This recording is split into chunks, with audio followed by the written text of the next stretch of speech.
salaman dulu nih. Ulangi lagi, luar biasa, sahabat desa, sahabat tani, sahabat kreasi.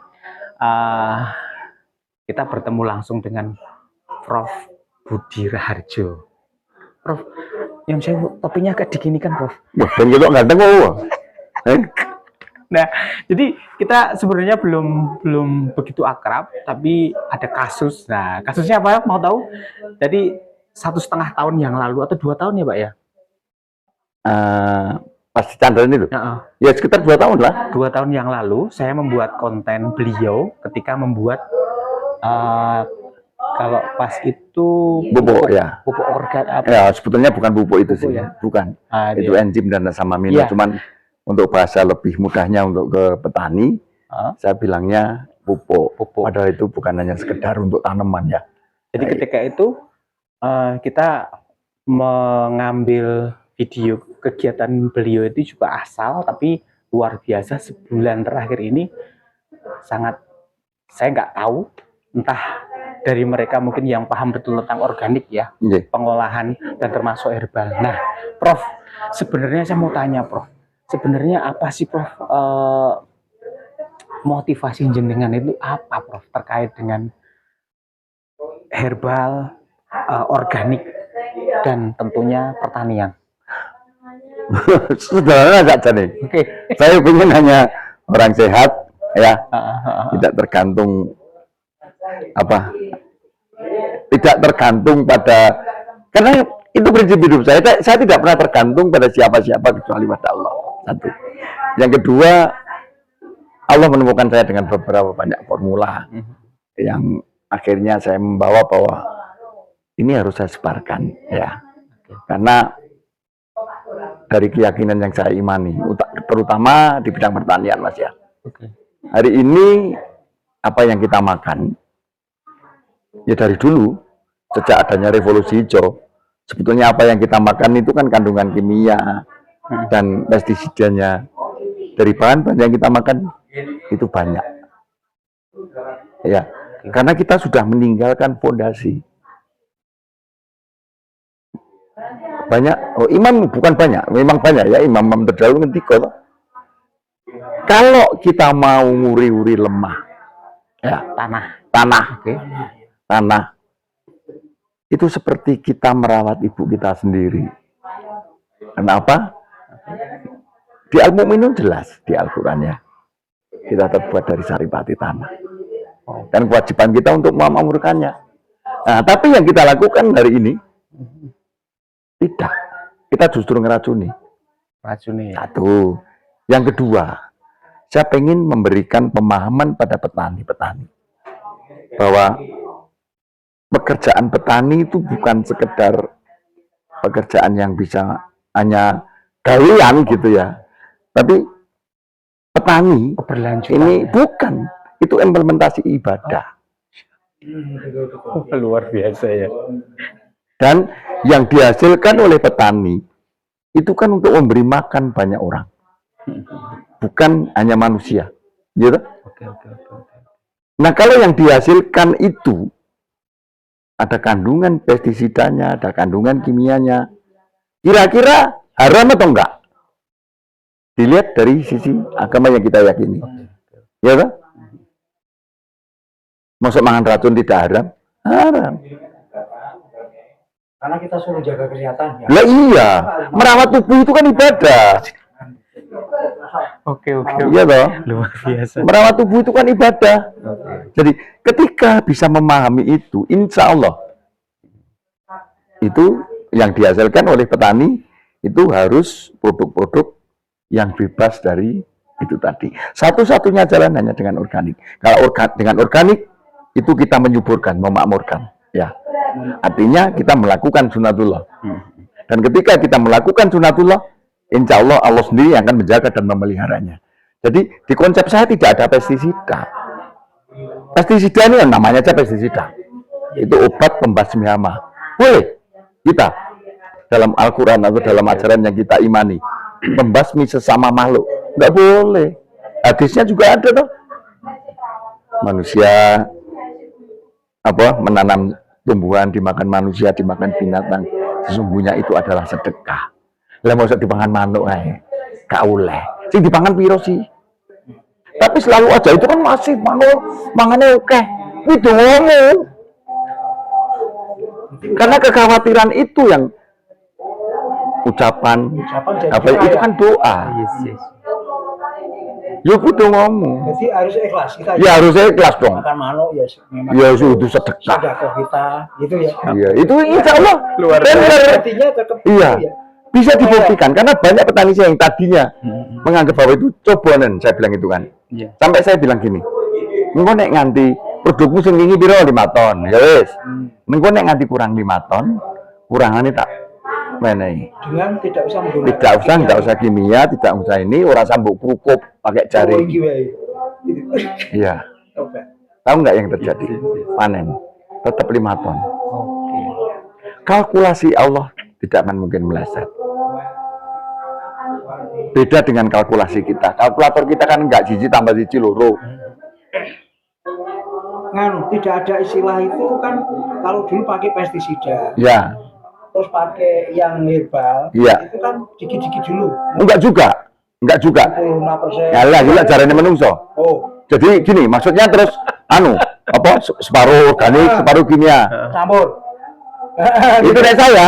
Jadi LGBT, Pak. Oh sih gitu. Lah iya dong. Nggak jelas. Organik dudu, kimia dudu. Oh. Nah kita juga gitu, wedok dudu, lanang dudu. Tapi gini, Prof.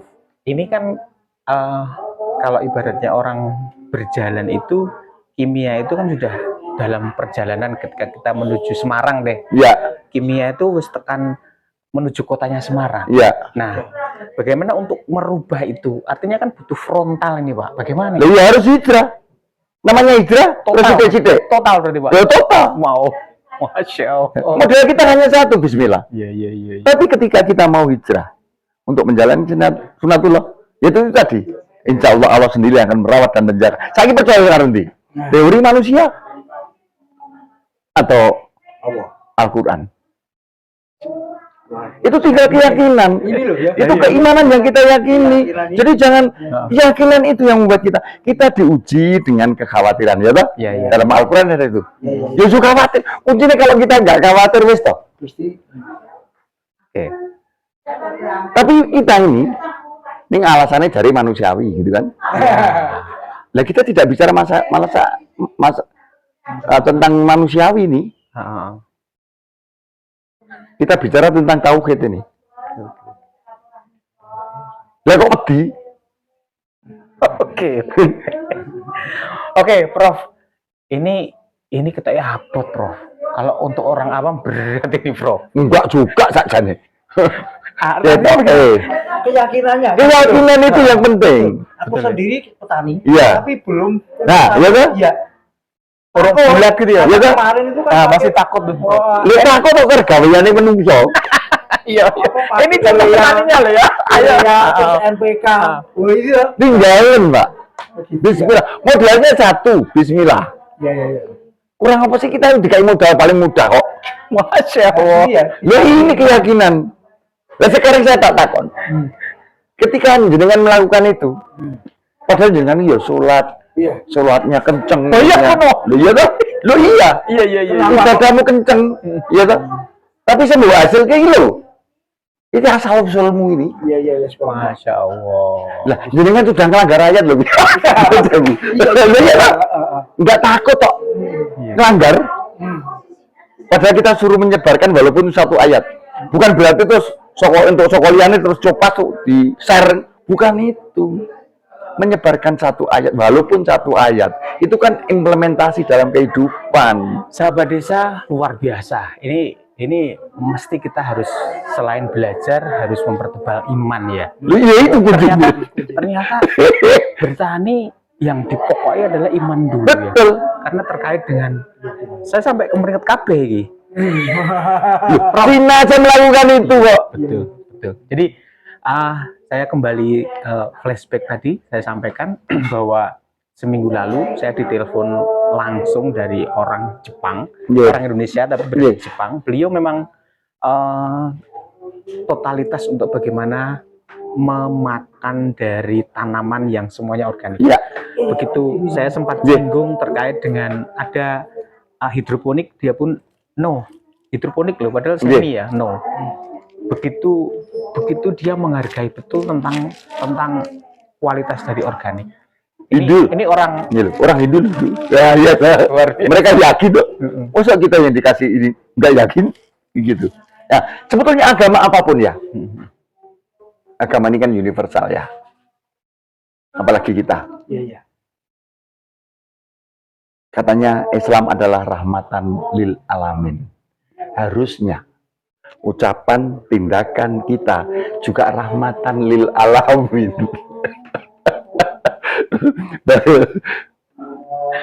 Ya kok berusaha ini rahmatan lil enggak lah. Oke, sahabat desa, hari ini kita akan praktek untuk membuat prebiotik ya, Prof ya. Probiotik ya. Oke ya.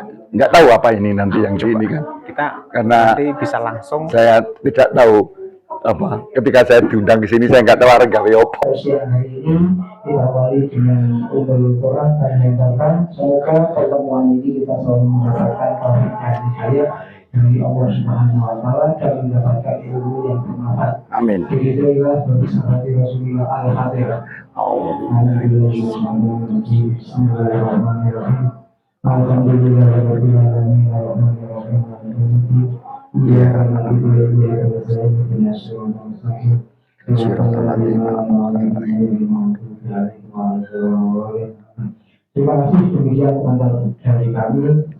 Waktu sepenuhnya kami akan pada Profesor Sudiarjo Semoga.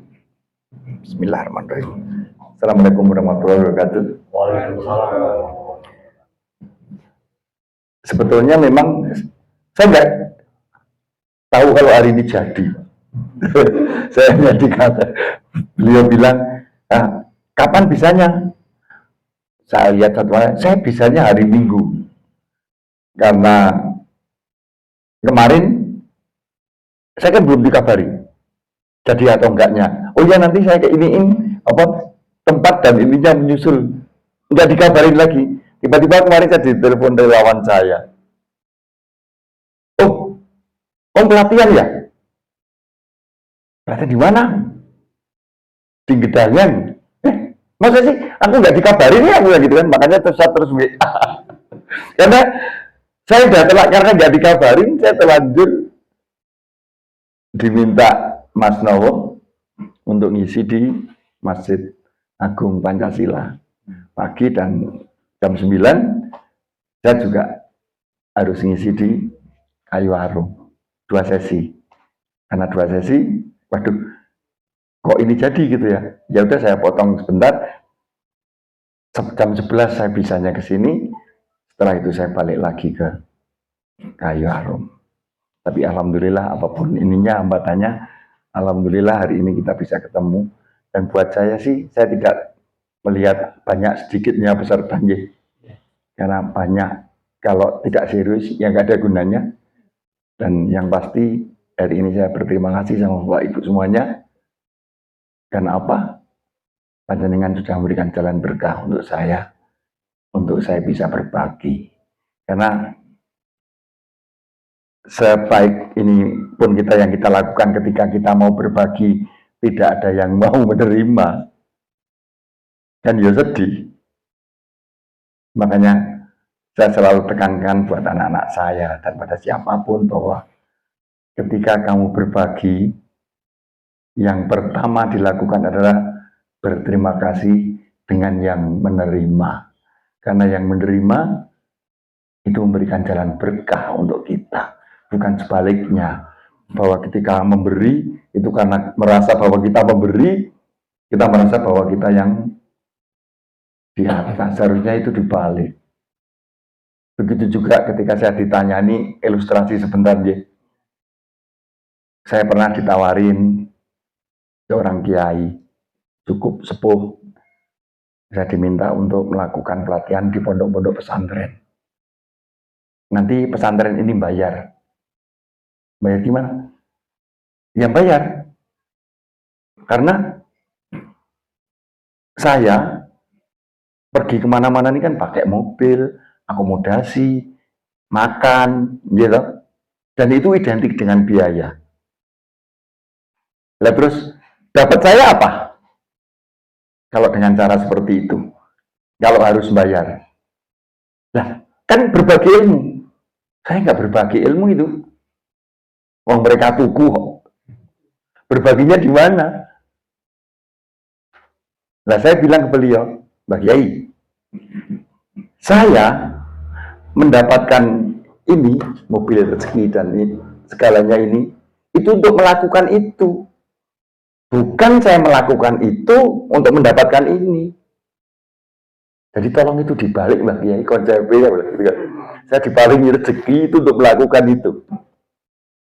Bukan sebaliknya. Saya melakukan itu untuk mendapatkan ini. Ya saya kan malah nggak dapat apa-apa. Mau mereka harus bayar saya. Terus untuk apa? Itu ilustrasinya kenapa saya kemana-mana pun gratis. Sampai ke Papua ya gratis saya. Tapi ya itu tadi, alhamdulillah, yo enek wae. Karena apa yang kita berikan, sekaligus kita pasti memberi. Saya sudah berusaha menghilangkan rasa memiliki. Apa yang saya pegang hari ini, itu belum milik saya. Milik saya itu yang sudah saya keluarkan. Bukan yang masih ada di iya. Ora enek. Apa wong isine ora ngerti toh? Paling simpel kita ngasih duit anak kecil lah. Diparingi siapa? Diparingi Pak Budi. Nah, ya, itu baru harta saya itu. Kalau yang di kantong ini belum tentu. Barang-barang kita belum tentu. Hanya biasanya orang selalu bilang bahwa apa harta itu apa titipan, ya loh. Banyak orang selalu bilang bahwa harta itu adalah ketitipan, itu adalah titipan. Tapi ketika umai kobong misalnya, aku kena musibah, lu cari ini dititipi, ya dijaluk sing duwe lah yo, kudune alhamdulillah gitu ya. Artinya kita amanah kita untuk menjaga wis. Iya. Karena itu pasti rencana Allah, tidak ada. Kalau menurut saya Allah tidak pernah memberikan bencana. Pasti ada sesuatu di balik semuanya itu. Apa yang kita lakukan hari ini adalah akibat apa yang sudah kita lakukan kemarin. Alhamdulillah, kemana-mana duit saya nggak laku. Di Sidoarjo, dimanapun saya selalu ada rumah. Tidak usah membeli. Ya, tadi kemarin tuh ada yang bertanya juga dengan saya. Gimana bisa sampai, kok kan mesti selalu ada, ya nanti kalau saya tidak mencari dalam tanda kutip duit, ya saya terus gimana untuk hidup untuk ini? Allah sendiri udah janji, kita ada bukan karena kehendak kita, tapi kehendaknya. Ini masalah keyakinan yang kita imani. Ya. Jadi kebutuhan kita bukan keinginan. Kalau keinginan masih ada nafsu, tapi kebutuhan kita pasti akan dicukupi sama Allah. Apapun itu, kebutuhan untuk beribadah, berbagi, itu kan kebutuhan kita. Dalam konteks ibadah, insya Allah juga akan dicukupi. Ini salah satu contoh yang saya lakukan tentang ketika, bukan berat mau ria ya, tapi contoh sampel aja yang paling sederhana. Ketika COVID, semua orang yang bisa membuat formula untuk antivirus berlomba-lomba membuat dan dijual. Saat itu semua orang panik kan. Jadi apapun kalau dikeluarkan itu bisa menyembuhkan COVID, mesti beli. Berapapun harganya. Sampai masker yang tadinya harganya mung 3.000 iso dadi 200.000. Tapi orang beli karena panik. Nah, saya bilang sama istri saya, masalah COVID ini masalah kita bersama. Bukan hanya masalah Indonesia, tapi masalah global. Ini bukan saatnya kita nyari rezeki, tapi saatnya kita berbagi. Kita bikin, kita bagi ke siapa aja yang butuhkan. Modalnya hanya satu, bismillah. Akhirnya, pada saat COVID, saya bisa membagikan ke seluruh Indonesia, rumah sakit 760 lebih rumah sakit dan nggak tahu berapa ribu puskesmas dan berapa warga yang membutuhkan sebanyak 2.200.000 botol. Nah itu kalau dihitung untuk biaya produksi dan pengiriman itu lebih dari 20 miliar. Pertanyaannya, duit dari mana? Kalkulator manusia nggak akan sampai. Tapi hanya itu tadi, dengan modal bismillah. Permohonan saya, doa saya hanya satu, ya Allah, saya bilang ke istri saya, ya Mas, bismillah, semoga Allah meridhoi apa yang kita lakukan. Hanya itu, tekan, dan tidak membuat saya miskin. Artinya apa? Ketika kita melakukan sesuatu hanya dengan bermodal ridho Allah, insya Allah itu akan sampai. Begitu juga dalam pelatihan seperti ini. Banyak teman-teman lakuin untuk apa? Lihat kok, aku nggak tahu saya untuk apa. Oh, aku juga. Tapi alhamdulillah di usia saya 72 tahun, saya masih diparingi sehat, bisa pecicilan kemana-mana. Banyak teman pasti, sedulur pasti. Hanya memang ada goal yang mau kita capai. Saya capai ya. Goal saya pribadi. Kenapa saya melakukan dari kurun waktu sekian puluh tahun, saya tetap konsisten dengan apa yang saya lakukan. Karena saya meyakini keimanan yang melakukan keimanan yang saya yakini. Dalam konteks pertanian dan pengobatan. Itu kenapa program saya sampai ke pelosok-pelosok adalah mandiri pupuk, mandiri bibit, mandiri kesehatan. Konteks itu yang saya inikan. Harus organik. Karena itu adalah sunatullah. Jadi, keyakinan itu yang membuat sampai hari ini saya masih konsisten dan insya Allah tetap istiqomah. Waalaikumsalam warahmatullahi wabarakatuh. Itu saya lakukan.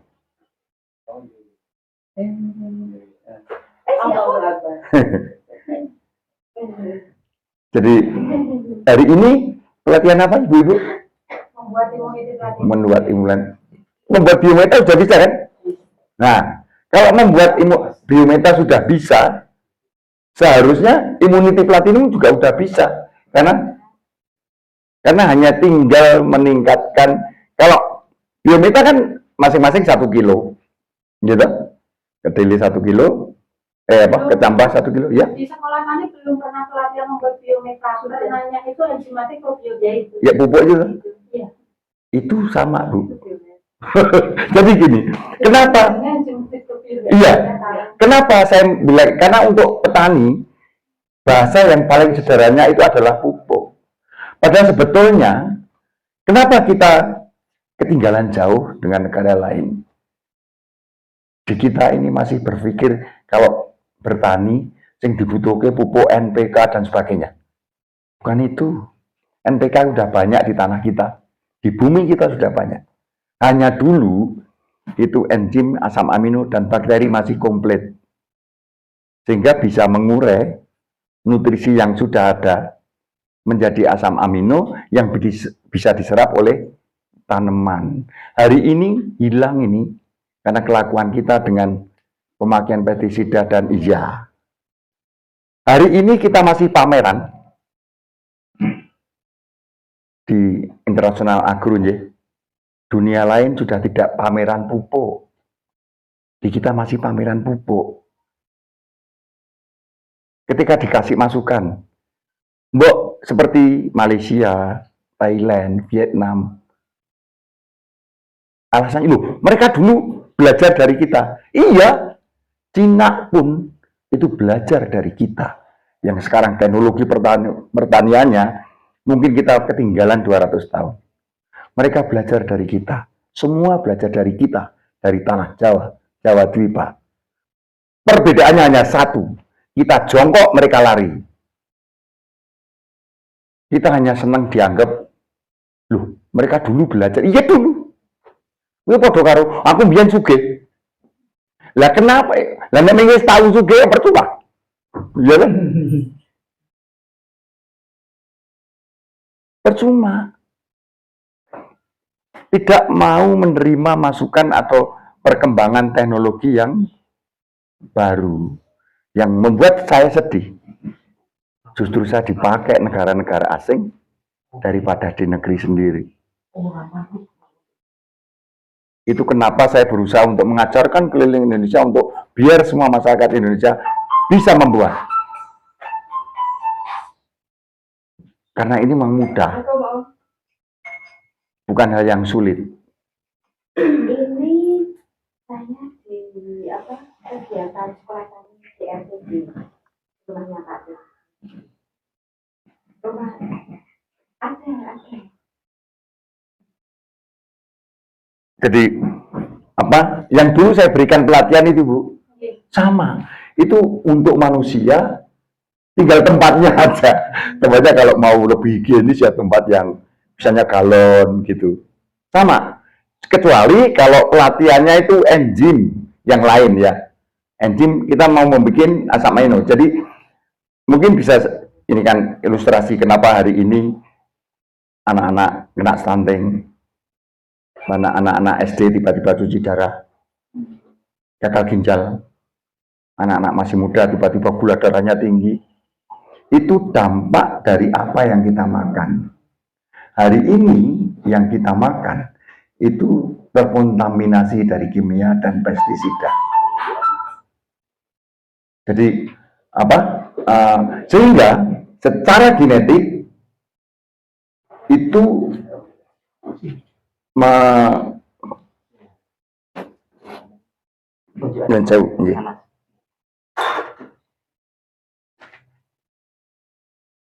berpengaruh pada organ yang memproduksi enzim menjadi tidak efektif.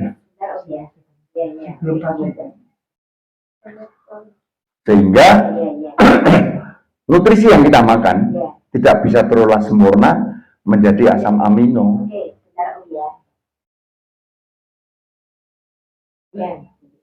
Dampaknya kemana-mana jadinya.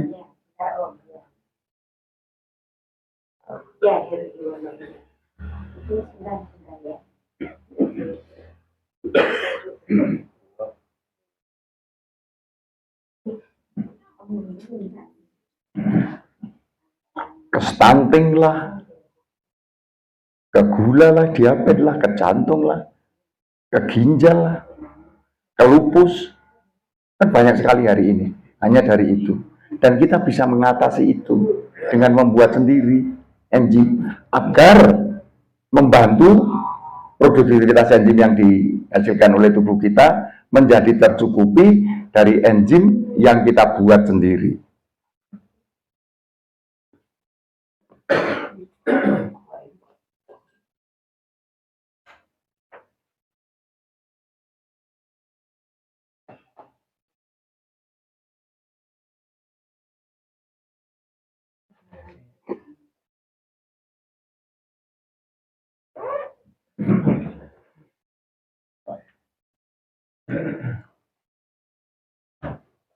Yang kedua tadi tentang immunity platinum ya.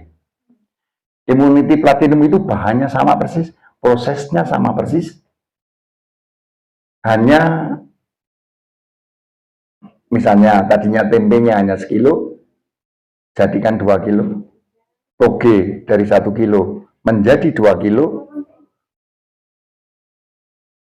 Dan prosesnya tidak 15 hari, minimal itu 1 bulan sampai 3 bulan. Jadi nanti hasilnya cuma cukup ditetes.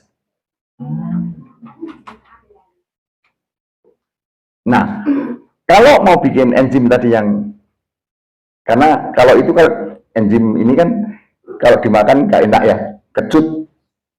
Kalau kita mau bikin yang enak,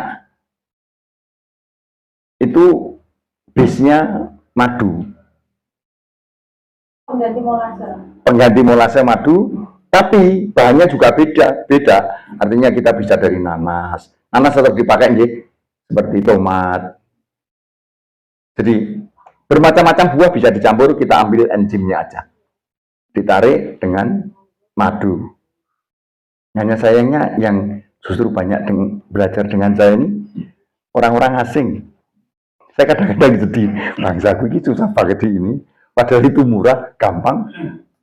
Karena enzim, kalau kita beli enzim, Bu, yang asli, harganya gila nih. Mahal banget. Padahal kita bisa bikin sendiri dengan harga murah. Hanya dengan madu. Prosesnya hanya 15 hari. Nanti, misalnya kalau kita mau, untuk arahnya mau ke jantung misalnya, kita bikin nanas. Kalau arahnya mau ke yang berhubungan dengan darah seperti leukemia dan lain-lain, itu kita bisa bikin ditambah dengan bit. Kalau untuk menurunkan atau menstabilkan tensi darah, Nah, cukup dengan nanas, toh? oh, Cuman satu hal, Bu, dari penelitian saya, utamanya penyakit itu bukan dari makanan yang kita makan. Tuh. Dan kalau dari makan pun kita kebalik-balik. Kalau sahur londo nggak pinter, Bu. Saat dulu makan buah mangan sik gitu kan. Kurang ajar ya. Kebalik gitu. Makanya diet saya cukup itu. Saya itu selain kemana-mana bawa semprotan diri, gawe diri lah. Karena itu kan seperti apa? Imunopatin ini kan bisa di spray itu. Kemana-mana saya itu harus spray aja, cut. Sama pola makan saya yang saya rubah. Jadi pagi saya sangat mengurangi karbo memang. Pagi itu sayur atau buah-buahan, telur. Jadi sayuran dan protein yang awal. Nah baru nanti 1 jam atau 2 jam lagi baru saya makan nasi dan lauk. Itu nggak apa-apa. Tapi jangan dibalik. Karena justru glukosa dari karbohidrat itu yang membuat masalah di tubuh kita. Ya alhamdulillah sampai hari ini dengan pola makan saya, perutnya tidak merapati yang melentri lah. Menangkap Iya. Dengan itu apa? Itu nanti saya punya sahabat ya, Profesor Swegnya. Beliau jantung dan diabetes. Tanya ke saya, aku harus diet apa itu? Ya rasa diet dia bilang gitu kan. Pola makannya kayak diwale ya. Apa? Sayur, buah, ndok tahu. Itu kan kolesterol. Emang. Tapi kolesterol ada yang baik, ada yang enggak loh. Dan dua-duanya baik kan itu. Karena tidak ada satupun apa buatan Allah itu yang tidak bermanfaat. Tidak ada yang sia-sia. Tapi ketika itu dia lakukan, itu berat badannya turun, gula darah stabil, tekanan darah normal. Dan ketika check up, semuanya juga baik.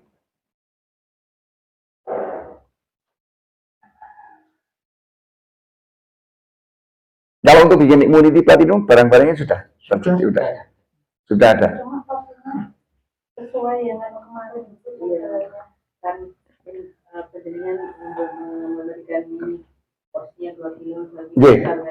J. Jadi saya tahunya ya masih seperti biometri, enggak ada loh. Istilah biometri. Ya tinggal dikurangin aja, bikinnya 10 liter. Kan baru tahu. Enggak, bikinnya tinggal 10 liter kan sama. Paruh liter. Iya. Prof, disampaikan urutannya, Prof, termasuk bahannya.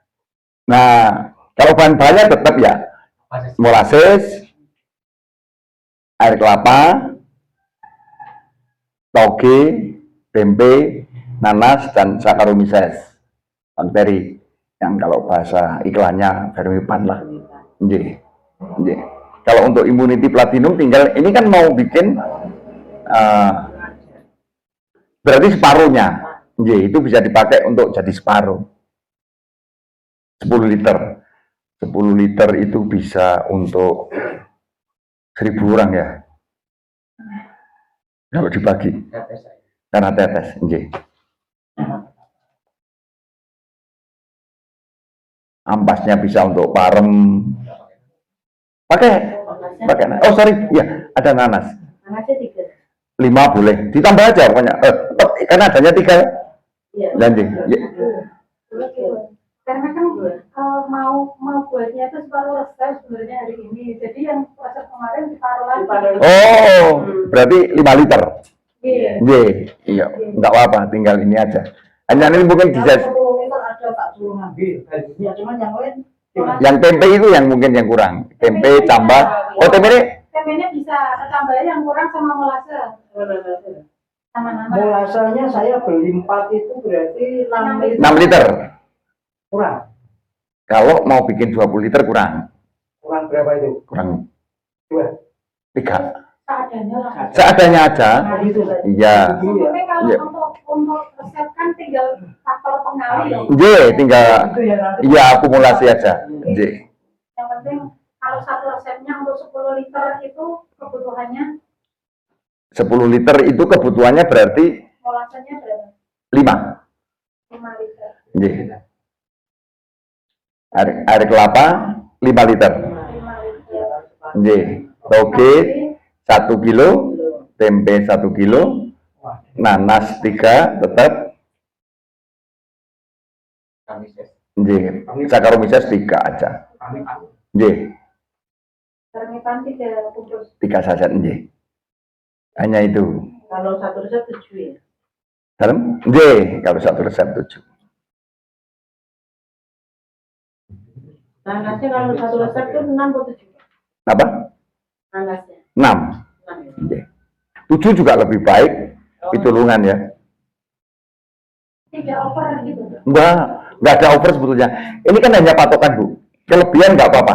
Oh, gitu. Nggih. Karena dalam rumus-rumus Jawa itu adanya kan sak jumput, sak jimpit, sak gegem. Artinya karena apa? Karena rendemen masing-masing jahe misalnya. Jahe yang ditanam di sini dengan jahe itu beda-beda. Tapi unsurnya sama. Yang terkandung di dalamnya. Makanya tidak ada kok terus 1 gram jahe di resep Jawa enggak ada.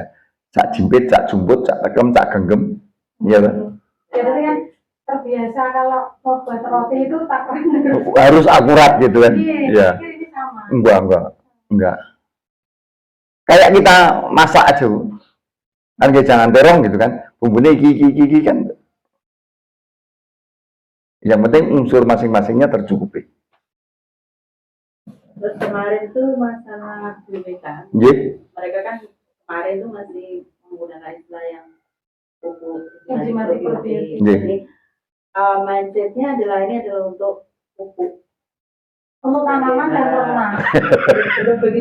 belum begitu apa namanya ke arah pengobatan untuk manusia. Nggih. Padahal kalau saya itu memang lebih utama untuk manusia karena iman kalau untuk yang ya, Nggih. tanaman itu sisa-sisa aja yang tak kasih bedakan. Karena sebetulnya itu memang untuk makhluk hidup. ya Nggih. Kan tahunya untuk tanaman dan ternak. Iya. Tapi aku sempat ngicipi kemarin itu.